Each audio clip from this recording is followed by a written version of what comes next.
Y a menos de un mes de que concluya el registro de proyectos para el presupuesto participativo 2018, ya se han registrado más de 9,000 propuestas.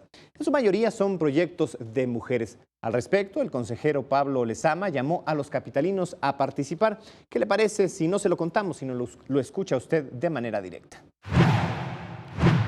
Tengamos 9.500 proyectos es un buen indicador y tengo confianza en que alcanzaremos al menos la meta del año pasado. Sigan presentando proyectos, estamos, insisto, ya a pocos días de que cerremos el plazo para la presentación, que conozcan después cuáles son los proyectos que están registrados en las colonias y finalmente que participen del 29 de agosto al 31 de agosto por internet o también que lo pueden hacer de manera presencial el 3 de septiembre en las mesas receptoras de opinión.